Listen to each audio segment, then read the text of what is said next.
රන්බිමට අරුණැල්ල ගවේෂණාත්මක කෘෂි කාර්මික වැඩසටහන.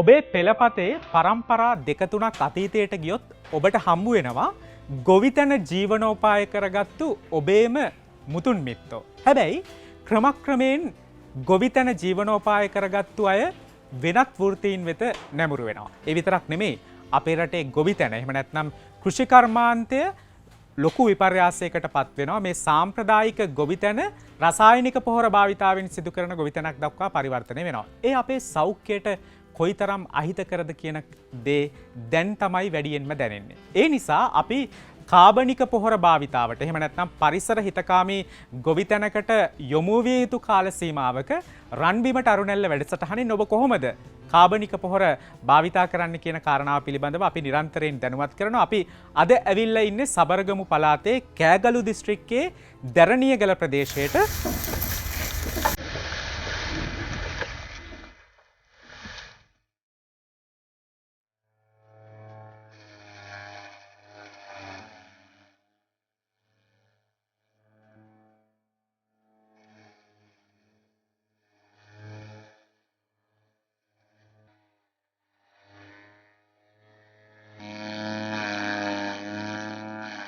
අපි අද දවසේ ඇවිල්ලා ඉන්නේ සබරගමු පළාතේ කෑගලු දිස්ත්‍රික්කයේ දැරණියගල ප්‍රදේශයට. මේ ප්‍රදේශයේ ක්‍රියාත්මක වන විශාල ප්‍රමාණයේ කාබනික පොහොර නිෂ්පාදන ආයතනයක් තමයි ග්‍රීන් කොම්පෝ ෆර්ටිලයිසර් ආයතනය කියලා කියන්නේ. එහි සභාපතිතුමා ඒ විතරක් නෙමෙයි කාබනික පොහොර පිළිබඳ රජයේ උපදේශක දිනුෂ්ක ගුණසේකර මහත්මයා අපිත් එක්ක එකතු වෙනවා. දිනුෂ්ක මහත්මයා ඇත්තටම මම කැමති ඔබතුමාගෙන් දැනගන්න මෙවැනි ආයතනයක් වැදගත්කම පෙරදාටත් වඩා දැන් වැඩිපුර දැනෙනවා. ඇත්තටම ඔබතුමා මේ වැඩේට අත ගහන්නේ ගොඩක් කාලයකට කලින්. ඇත්තටම කොහොමද මේ දවස්වල තිබෙන ඉල්ලුම කාබනික පොහොර වලට? මේ දවස්වල තියෙන ඉල්ලුම නම් සෑහෙන වැඩි.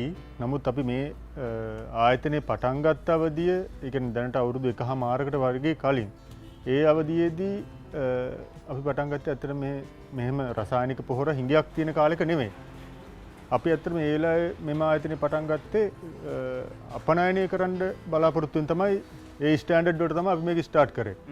දැන් මේ වෙද්දී අපිට ලංකාවේ අවශ්‍යතාවය සපුරන්න ලංකාවේ තියෙන මේ ප්‍රදේශීයවත් අවශ්‍යතාවය සපුරන්න බැරි තත්ත්වයක් උදා වෙලා තියෙනවා. ඔබතුමා මේ ආයතනයේ සභාපතිතුමා විදිහට ඉතාම හොඳට දැනෙන කාරණාවක් තමයි ඇත්තටම මේ කාබනික පොහොර නිෂ්පාදනය හරහා කොයිතරම් රැකියා ප්‍රමාණයක් උත්පාදනය වෙනවද කියන කාරණාව. ඔබතුමාට හැකියාව ලැබිලා තිබෙනවා මේ ප්‍රදේශයේ විශාල ප්‍රමාණයකට තරුණ තරුණියන්ට රැකියා විරහිත පිරිසකට රැකියා ලබා දෙන්න. ඒ වගේම අපේ රටේ අනාගතය වෙනුවෙන් හොඳ වැඩ කටයුත්තකට අත ගහන්න කොහොමද මේ කාර්යය සිද්ධ වෙන්නේ? අමිල අපි ග්‍රීන් කොම්පෝ ෆර්ටිලයිසර් ආයතනයේ ආරම්භ කළේ ග්‍රීන් ඇග්‍රිකල්චර් කියන කන්සෙප්ට් එක යටතේ. එතෙන්දී අපිට මූලික අවශ්‍යතාවයක් වෙලා තිබ්බේ දේශීය අවශ්‍යතාවයන්ට වඩා විදේශීය අවශ්‍යතාවයන්, ඒ කියන්නේ එක්ස්පෝර්ට් මාකට් එක තමයි අපිට ටාගට් කරලා මේක පටන් ගත්තේ. දැන් ඊට පස්සේ ජනාධිපතිතුමාගේ සෞභාග්‍ය දැක්ම ප්‍රතිපත්ති ප්‍රකාශයත් එක්කම ඊට පස්සේ රසායනික පොහොර තහනමත් එක්ක අපිට වෙනම අවධියකට තමයි මුණ ගහන්න උනේ. එතෙන්දී තමයි අපිට මේ ලොකු පොහොර ඉල්ලුමක් ඇවිල්ලා. නමුත් අපි මූලික විදිහටම අපි ප්ලෑන් කරන්නේ මේ ගුණාත්මක භාවය. විශේෂයෙන්ම කාබනික පොහොරවල තියෙන ගුණාත්මක භාවය රැකගන්න තමයි අපි හැම වෙලෙම උත්සාහ කරන්නේ. අපිට මූලිකම අවශ්‍යතාවය කියලා තියෙන්නේ ඒ කියන්නේ ඒකට අවශ්‍ය අපි ලැබ් රිපෝට්ස් ගන්නවා. ඊට අමතරව අමුද්‍රව්‍ය තෝරා ගැනීමේදී ඒ සුදුසු අමුද්‍රව්‍ය ගන්නවා. මේ අන්තිමට ලැබ් රිපෝට්ස් වලින් අපි බලනවා බැරලෝහ ප්‍රතිශතය. ඒ කියන්නේ රසායනික පොහොර වලට සාපේක්ෂව කාබනික පොහොර වලත් බැරලෝහ වැඩි වෙන්න පුළුවන්. අපි ඒක නිසා බැරලෝහ අඩු අමුද්‍රව්‍ය තමයි මේකට යොදාගන්නේ. විශේෂයෙන් සත්ව පොහොර සහ සාකමුද්‍රව්‍ය තෝරා ගැනීමේදී. ඔබතුමා ඉතාම හොඳ කතාවක් මතක් කලා ගුණාත්මක භාවය රැකමින් තමයි කාබනික පොහොර නිෂ්පාදනය කරන්න කියන කාරණාව. දිනුෂ්ක මහත්මය හැබැයි අපේ රටේ ගොවි මහත්වරු නගන මැසිවිල්ල තමයි මේ කාබනික පොහොරවල තිබෙන ගුණාත්මක භාවය අඩුයි නැත්නම් මදි මහා පරිමාණ වශයෙන් ගොවිතැන් කරන්න කියන කාරණාව. එක්ක ඔවුන්ට ඒ පිළිබඳ අවබෝධයක් නෑ. එහෙම නැත්නම් නිසි ලෙස ඔවුන් මේක අත්හදා බලන්නේ නෑ. ඇත්තටම ඒ ගැන ඔබට මොන වගේ අදහසක්ද තියෙන්නේ? තෙන්දි ලොකු දුර්වලතාවයක් තියෙනවා මේ කාබනික පොහොර කියලා වෙළඳ පොලේ පවතින කිසිම ප්‍රමිතියකින් තොර පොහොර වර්ග. අපි මාකට් එකට එනකොටත් ඒ වගේ අපිට ලොකු ප්‍රයිස් එකත් එක්ක ලොකු ප්‍රශ්නයකට මුහුණ දෙන්න උනා. මිලක් සඳහන් කරනවා නම් සාමාන්‍යයෙන් කිලෝ 40 මිටිය රුපියල් 450කට වගේ තමයි ඒ අවධියේදී වික්කේ. එතකොට එතන ඇත්තටම පස් සහ ඒ වගේ කොම්පෝස්ට් කියන එක නෙමෙයි ඇත්තටම විකිනෙන්නේ. නමුත් අපි අර හැම වෙලේම මම මේ අලුතෙන් මේ ක්ෂේත්‍රයේ ඉන්න ව්‍යවසායකින්ට පවා කියන්නේ මේක අපි ගුණාත්මක භාවයෙන් යුක්තව තමයි කරන්න ඕනේ. නැති වුණොත් ආයිසරක ඕගනික් ෆේල් කියන මට්ටමට මේක එනවා. ඒක නිසා අපි හැම වෙලේම ඒක අපි අර හැම වෙලේම ප්‍රමිතිය ගැන සඳහන් කරන්නේ. ප්‍රමිතිය නැති ප්‍රොඩක්ට් එකක් එළියට ගියොත් ආයිසරක අර දෙයම තමයි වෙන්නේ. ඕගනික් ෆේල් කියලා ගිහිල්ලා ඊට පස්සේ ආපහු අපිට රසායනික පොහොර වලට යන්න වෙනවා. හැබැයි ගුණාත්මක භාවයෙන් වැඩි යුක්ත පොහොරක් අපි අපේ පාරිභෝගිකයට අපේ ගොවි මහතට දුන්නොත් අපිට පුළුවන් මේ ඇත්තටම සාර්ථක ප්‍රතිඵලයක් ගන්න. ඇත්තටම ඔබ අමතක කරන්න එපා මේ රසායනික පොහොර භාවිත කරපු කාලවකවානුවට වඩා ලොකු කාලයක් අපි සාම්ප්‍රදායික ගොවිතැන එහෙම නැත්නම් කාබනික පොහොර භාවිතා කරලා කරපු ගොවිතැනට හුරු වෙච්ච මිනිස්සු කොට්ටාශයක් බව. මේකට නැවත යොමු වෙද්දි නැත්නම් නැවත පරිවර්තනය වෙද්දි ටිකක් අමාරු වෙන්න පුළුවන්. හැබැයි අපේ රටේ අනාගතය ගැන හිතලා අපි අද දවසේ තබන්න ඕන පියවර තමයි මේ කාබනික පොහොර භාවිතය. එහෙම නැත්නම් පරිසර හිතකාමී ගොවිතැන. දිනුෂ්ක මහත්මයා කිව්වා ගුණාත්මක භාවයේ රැඳි පොහොර නිෂ්පාදනය කිරීමේ කාර්යය සිද්ධ වෙන්න ඕන කියලා. අපි දැක්ක ඔබතුමාගේ ආයතනයට පැමිණිච්ච වෙලාව ඉඳලා කොහොමද මේ පසේ ගුණාත්මක භාවය ශාකවල වර්ධනයට වැදගත් වෙන විදිහට මේ පොහොර නිෂ්පාදනය කරන්න කියලා. ඇත්තටම මේ ක්‍රියාවලිය කොහොමද මේ ආයතනය තුළ සිද්ධ වෙන්නේ? පෙර සඳහන් කරා වගේ අපිට අමුද්‍රව්‍ය සපයන පිරිසක් වෙනම ඉන්නවා. ඒ අමුද්‍රව්‍ය සපයන පිරිස සහ අපේ පිරිසක් වෙනම අමුද්‍රව්‍ය සපයනවා. එතෙන්දී අපි වල් සූර්යකාන්ත, ගිනි සීරියා, මාන වර්ග සහ සියලුම දේශීය ශාක වර්ග අපේ නිෂ්පාදන සඳහා යොදා ගන්නවා. ඊට අමතරව සත්තු පොහොර විදිහට ගොම, කුකුළු පොහොර, එළු පොහොර, ගව මුත්‍ර වගේ දේවල් අපි යොදා ගන්නවා. ඒක අපි අපේ මැෂින් මගින් එක ක්‍රෂ් කරලා ඒ අර ෆයිල් විදිහට හදාගෙන ඒක දවස් 6කින් තෙමන එකක් ඊට පස්සේ සති 3කින් ආපහු රොටේෂන් කරන එක ෆයිල් එක ඒ විදිහට දිග්ගට මේ කාර්යය අපි සිද්ධ කරනවා. එතෙන්දී අපි අර බැක්ටීරියා වර්ග ඩෙවලොප් කරන එක ඒවා අපි හරියටම මේ මොනිටර් කරනවා අපේ මේ තියෙන ඩොකියුමන්ට්ස් හරහා. ඒ කියන්නේ කවද්ද හරියට තෙමෙන්න ඕන, කවද්ද මේක පෙරලන්න ඕන, ඒ වගේම මේකට කරන්න ඕන ට්‍රීට්මන්ට් ඒවා අපි හරියාකාරව කරනවා. ඒක අපි හැම වෙලේම මොනිටර් කරනවා අපේ ආයතනයක් විදිහට කොහොමද වෙන්නේ කියලා. ඒක අපි කරන්නේ අපේ ප්‍රමිතිය වැඩි කරගන්න. ඊට පස්සේ අපි අන්තිම රිසල්ට් එක විදිහට එන ප්‍රොඩක්ට් එක අපි ලැබ් රිපෝට්ස් වලට ඒ කියන්නේ ප්‍රයිවට් ලැබ්ස් වලට දාලා අපි චෙක් කරනවා. ඒ ලැබ්ස් වලින් ගන්න රිපෝට්ස් එක්ක ඒකේ නයිට්‍රජන්, ෆොස්ෆරස් සහ පොටෑසියම් කියන ප්‍රතිශත අපි බලනවා කොච්චර තියෙද කියලා. ඒකෙන් හරියාකාරව SLSI ස්ටෑන්ඩඩ් එකට තියෙන ප්‍රොඩක්ට් එකක් තමයි අපි මාකට් එකට දෙන්නේ. රන් බිමට අරුණැල්ල ගවේෂණාත්මක කෘෂි කාර්මික වැඩසටහන. ප්‍රදේශය අනුව වෙනස් භෝග වගාවන්ට තමයි අපේ ගොවි මහත්වරු යොමු වෙලා තිබෙන්නේ. දිනුෂ්ක මහත්මයා මෙහිදී නගන මැසිවිල්ල තමයි සෑම භෝගයකටම මේ එක විදිහට කාබනික පොහොර භාවිතා කිරීමේ වැදගත්කමක් තියෙනවද? පුළුවන්ද? එහි ඵලදායීතාවක් තියෙනවද කියන කාරණාව. මේ ගැන ඔබට මොකක්ද තියෙන උත්තරේ? ඇත්තටම රසායනික පොහොරවල වගේම අපිට කාබනික පොහොරවලත් අපි බ්ලෙන්ඩින් කියලා සිස්ටම් එකක් තියෙනවා. ඒක හුඟක් පිරිස ඒක දන්නේ නැතු තමයි කතා කරන්නේ. අපිට බ්ලෙන්ඩින් වලින් අපිට පුළුවන් එක එක ක්‍රොප්ස් වලට අදාළ. ඒ කියන්නේ උදාහරණයක් විදිහට ගත්තොත් තේ, රබර්, පොල් සහ එළවලු වර්ග වලට අපිට අවශ්‍ය විදිහට අපි නිෂ්පාදනය කරනවා. අපි විශේෂයෙන් පොල් වලට නම් පොල් වලට විශේෂී කාබනික පොහොරක් අපි නිෂ්පාදනය කරනවා. ඒක නිසා අපි දැන් අපේ නිෂ්පාදනවල අපි ඒ ෆාම ඉල්ලන විදිහට අපි දෙනවා. අපි ෆාම ඉල්ලනවා නම් තේ වලට අවශ්‍ය පොහොර එකක් අපි තේ වලට අවශ්‍ය විදිහට අපි නියම කරනවා. රබර් වලට අවශ්‍ය නම් රබර් වලට අපි කරනවා. ඒ වගේ අපි වැවිලි කර්මාන්ත අමාත්‍යාංශ එක්ක සාකච්ඡා කරලා තියෙනවා. ඒගොල්ලන්ගෙන් අපිට බ්ලෙන්ඩ්ස් දීලා තියෙනවා මෙන්න මේ විදිහට කරන්න කියලා. ඒවත් එක්කම අපි ඉදිරියට ඒ නිෂ්පාදන තමයි අපි වෙළඳපොළට නිකුත් කරන්නේ. විශේෂයෙන්ම මෙවැනි දේවල් පිළිබඳව කතාබහ කිරීම තුළින් ඔබට පුළුවන්කම ලැබෙනවා මොන වගේ අත්හදා බැලීම්ද ඔබේ වගාශේෂ්ත්‍රය තුළ සිදු කරන්න පුළුවන් කියන කාරණාව දැක බලාගන්න. දිනුෂ්ක මහත්මයා මේ දැරණියගල ප්‍රදේශයේ අපි දැක්ක කාරණාවක් තමයි මේ ප්‍රදේශයට ආවේනික අමුද්‍රව්‍ය යොදාගෙන තමයි බොහෝ වෙලාවට මේ ගුණාත්මක භාවයෙන් යුතු කාබනික පොහොර නිෂ්පාදනය සිදු කරන්නේ. මොනවද මේ අමුද්‍රව්‍ය සහ ඒ ක්‍රියාවලියත් අපි පොඩ්ඩක් පැහැදිලි කරමු. විශේෂයෙන්ම මෙහෙට අමුද්‍රව්‍යයක් විදිහට අපිට වල් සූරියකාන්ත මෙහෙට හුඟක්ම ආවේනිච්ච වෙච්ච සාකයක්. ඒ වගේම මේක වඳ කරගන්න බැරි ශාකයක්. අපි මෙහිදී ප්‍රධාන අමුද්‍රව්‍යයක් විදිහට අපි වල් සූරියකාන්ත යොදා ගන්නවා. ඊට අමතරව මාන වර්ග, ගිනිසීරියා සහ පෙර සඳහන් කරාගේ සියලුම ශාක වර්ග අපි යොදා ගන්නවා. ඊටත් අමතර හුඟක්ම දැරණියගල ප්‍රදේශයට මේ හරහා රැකිය අවස්ථා විශාල ප්‍රමාණයක් අපිට උත්පාදනය කරන්න පුළුවන් වෙලා තිනා ඍජු සහ වක්‍ර රැකියා. වක්‍ර රැකියා විදිහට අපිට දැන් අමුද්‍රව්‍ය සපයන අය සෑහෙන පිරිසක් අපිත් එක්ක ගනුදෙනු කරනවා. ඇත්තටම ප්‍රදේශයට තර්ජනයක් වෙච්ච මේ මාන වගේ දේවල් පවා සපයලා අපිට ඒගොල්ලෝ මුදල් උපයා ගන්නවා. ඒ හරහා ලොකු සේවයක් මේ ප්‍රදේශයටත් මේ ආයතනය හරහා සිද්ධ වෙනවා. දිනුෂ්ක මහත්මයා දැන් මේ රජයේ වැඩපිළිවෙල කාබනික පොහොර භාවිතයෙන් සිදු කරන ගොවිතැන එහෙම නැත්නම් පරිසර හිතකාමී ගොවිතැනට උපදේශනය සපයන මහත්මයෙක් විදිහටත් ඔබතුමා කටයුතු කරන කොහොමද මේ කාර්යය සිද්ධ වෙන්නේ? ඇත්තටම අපි ජනාධිපතිතුමාගේ මූලිකත්වයෙන් යුක්ත කාර්යසාධක පාලකාය හරහා අපි දැනට ක්‍රියාත්මක වෙන උතුරු නැගෙනහිර ක්‍රියාත්මක වෙන ඉඩම් ප්‍රතිසංස්කරණ කොමිෂන් සභාව මගින් ක්‍රියාත්මක වෙන කාබනික පොහොර නිෂ්පාදන අංගයන්හි මම උපදේශන කටයුතු කරනවා. එතන සාමාන්‍යයෙන් මේ වගේ සෙන්ටර්ස් 22ක් තියෙනවා. ඒක ඇත්තටම ලොකු ප්‍රොජෙක්ට් එකක්. ඒක හරහා ඉදිරියේදී අපිට LRC පොහොර නමින් වෙළඳපොළට නිකුත් වෙනවා මෙට්‍රික් ටන් සාමාන්‍යයෙන් 30000ක් වගේ ප්‍රමාණයක් ඉදිරියේදී නිකුත් වෙන්න තියෙනවා. අපි රටවටා සංචාරය කරද්දී අපේ වැඩසටහනින් දුටුව කාරණාවක් තමයි ඉතාමත් යහුසුලුව නැත්නම් කඩිනමින් කාබනික පොහොර නිෂ්පාදනය කිරීමේ ක්‍රමවේදක් තිබෙනවා. හැබැයි ප්‍රමිතියට අනුකූලව.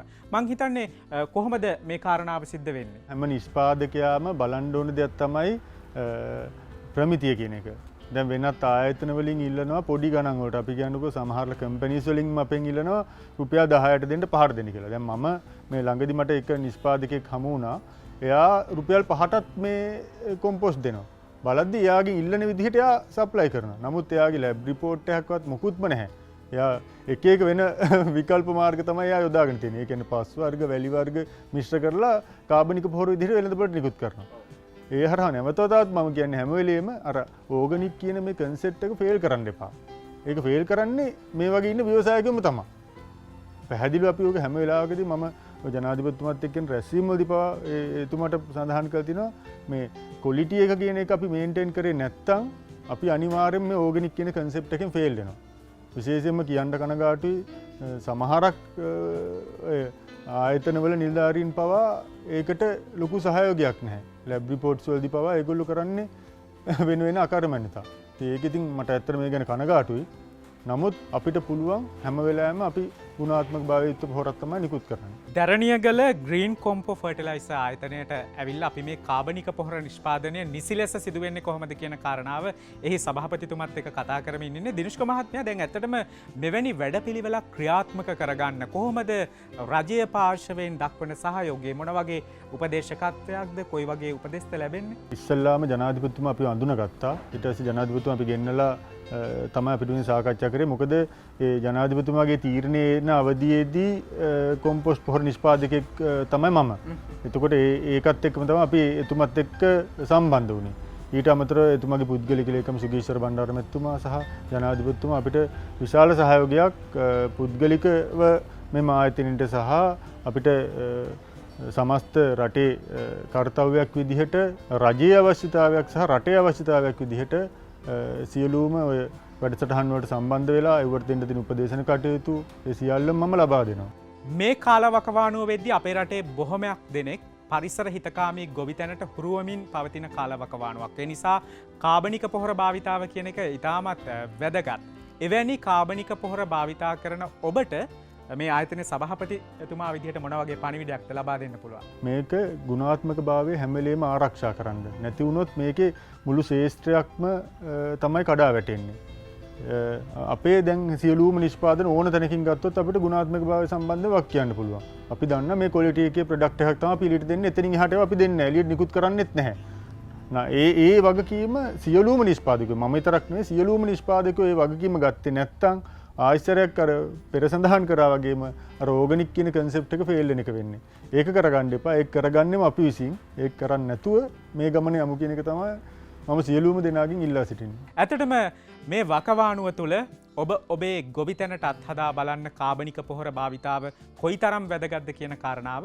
ඒ වගේම ඔබ කාබනික පොහොර නිෂ්පාදනය කරනවා නම් ප්‍රමිතියට ගුණාත්මක භාවයෙන් නිෂ්පාදනය කරන්න කොහොමද කියන කාරණාවත් අපි අපේ වැඩසටහනෙන් ඉදිරි වැඩසටහන් තුළදීත් කියා දෙන්න සූදානම්.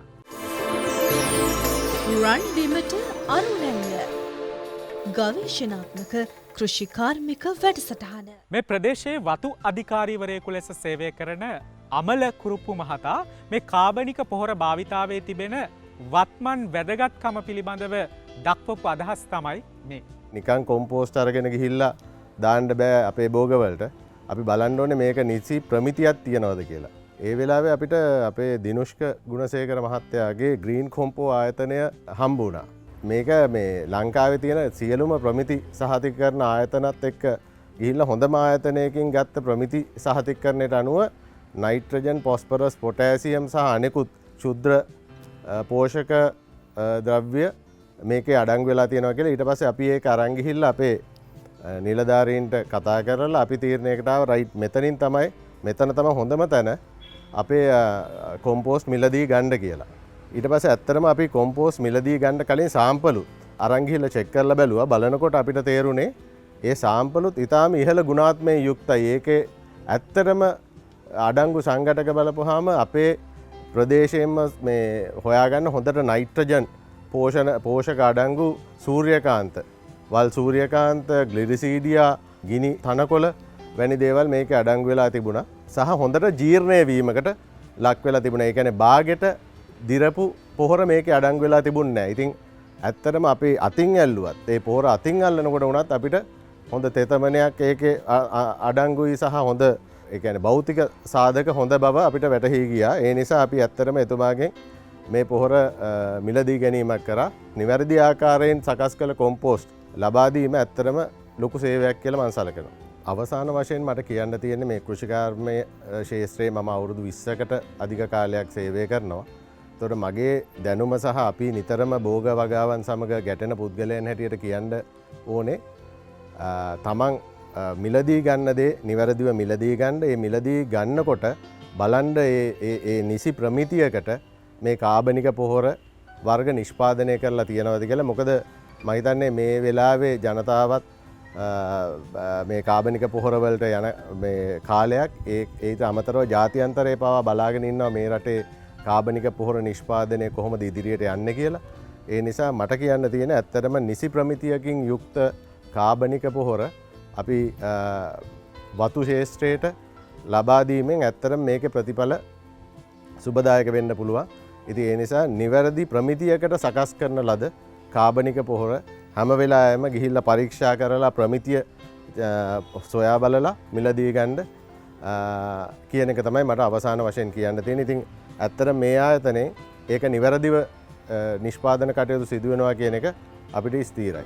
සබරගමු පළාත් කෘෂිකර්ම දෙපාර්තමේන්තුවේ කෘෂිකර්ම උපදේශකවරයෙකු ලෙස කටයුතු කරන රසික රූපසිංහ මහතා මේ වැඩපිළිවෙල පිළිබඳව දක්වපු අදහස් තමයි මේ. කාබනික වගාව ගැන කතා කරන අපිට කොම්පෝස්ට් පොහොර නිෂ්පාදනය කියන දේ ඉතාමත් වැදගත් වෙනවා. මොකද කාබනික වගාවේදී ඉතාමත් සමබර පෝෂක සපයන පොහොරක් හැටියට ඉතාමත් වැදගත් වෙනවා. තාක්ෂණික දෙපාර්තමේන්තුවක අදාළ තාක්ෂණික දැනුවත් කිරීම සහ තාක්ෂණික මෙහෙයුම අප විසින් සිද්ධ කරන ලබනවා. එතෙන්දී එතුමාගේ වචනයෙන්ම පවසනවා නම් එතුමාට අවශ්‍ය වුණේ තවත් එක කාබනික පොහොරක් නොව ඉතාමත් ගුණාත්මයෙන් ඉහළ කාබනික පොහොරක් ගොවින් අතර ලබා දීම. එතුමාගේ සුවිශේෂී දැක්මත් එක්ක අපේ දෙපාර්තමේන්තුවේ තාක්ෂණයත් මුහු කරලා මේ වෙනකොට සබරගමු පළාතේ ප්‍රමුඛතම කාබනික පොහොර නිෂ්පාදකයින් අතර ඉහළම ස්ථානයක එතුමා ළඟා වෙලා තියෙනවා.